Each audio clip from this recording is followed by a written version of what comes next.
do is have a show, with especially with a female vocalist, because you can do duets and stuff like that. That people really like that stuff, but it is challenging to do, right? It is kind of hard to do. I'd love to be able to do Phantom of the Opera, but who knows? Maybe we'll do it. But I'd like to keep the show kind of on the light side, because it's going to be an all ages thing, so I don't want too much melancholy, you know what I mean?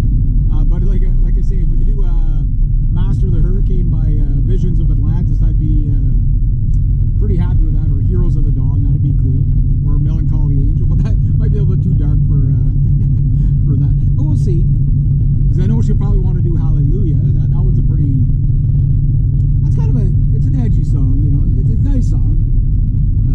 She does it well, so I just have to relearn it again.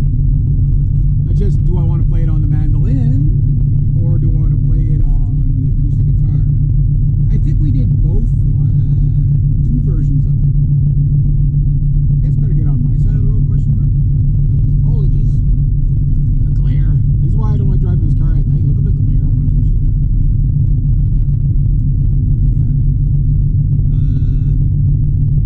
Yeah. It's daytime.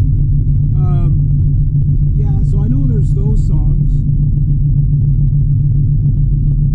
But there's also a lot of times, too, for her, it's like, she'll do a song and no, I don't want to do that song anymore, because she's very, conscientious about her voice and stuff like that. Most people are. But I'm like, no, it's really good. It's really good. But if they, I want to make sure I'm doing stuff that she likes to do, you know what I mean? Because, it makes it more fun. More fun means less stress, right? But I also want to do some songs that, like, when we get into it, the crowd's like, oh my god, that was incredible. Like, I want to do a version of Painted Black. Okay, that's a bit of a dark song, but I have a whole, like, I was explaining to her, I guess it's been about 2 or 3 years since we jammed. We've just been so busy. But I was explaining to her, I said, here's what I'm going to get you to do during that song. Like, we're going to sing parts together, but we're going to sing parts separate. And I want to put as much theatrics into the show as possible, right? But again, it's a limited amount of time that we have, and it's also a limited amount of, like, what can we get done, right? So there's certain songs that I know we're going to get done, because we were already kind of there. It's just a matter of getting the cobwebs out, right? So for a 3-hour show, like I say, I could do a 3-hour show myself. I've already got enough material by myself. Maybe that's how it'll go. Maybe it'll be like him, me, and then us together. But I really, really would love a 3-hour show of us together. But that's a lot to ask for somebody, in 2 months, if they haven't been,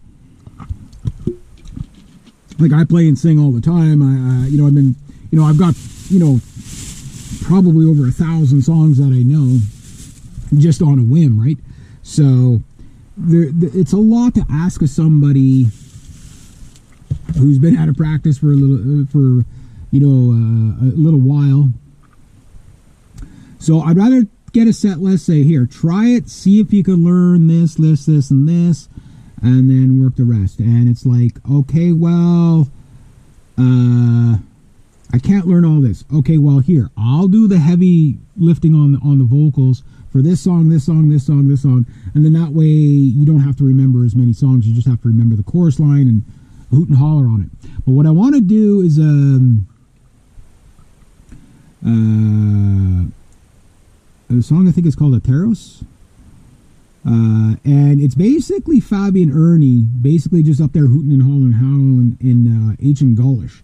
Right now, I'm not going to try to get Amanda to learn ancient Gaulish. Maybe she'll be able to learn it. You never know. She could surprise you on stuff like that. When she puts her mind to it there, she seems to be able to accomplish stuff. But that would be really cool. But I'm going to do something similar to that. So it's going to be very Gaelic sounding, Celtic sounding, with her singing along with the violin. But I want to do Farewell to Nova Scotia with the violin, because I've been practicing it, playing it and singing it at the same time, and her and I singing that together with a little medley. The nice thing too is, like, I mean, you can get a tune that's 8-10 minutes long. You do a couple of songs like that, you don't have to learn that many songs. Again, I want to put on a bit of a theatrical performance, so I don't want to do 3-minute tunes. You have to learn too many. You know what I mean? Where if once you start really getting into like a long song, like once you start doing long form songs, that's what people really get into, because you listen to like Nightwish, Epica, all that stuff. They're all long songs, right? And because they're long songs, people really gravitate towards them. It's no good for radio, because radio is, okay, to the masses, play 3-4 minutes max, and then on to the next, right?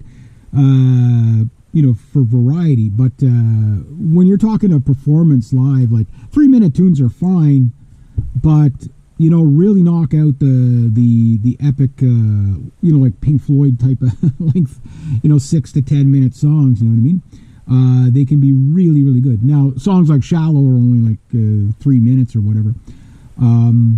But like I also want to have some sing-alongs. Like I don't know how we're doing this show, if there's going to be a PA or not. I'm kind of hoping not, and I'll tell you why. Because there's just something about being in a room with a total acoustic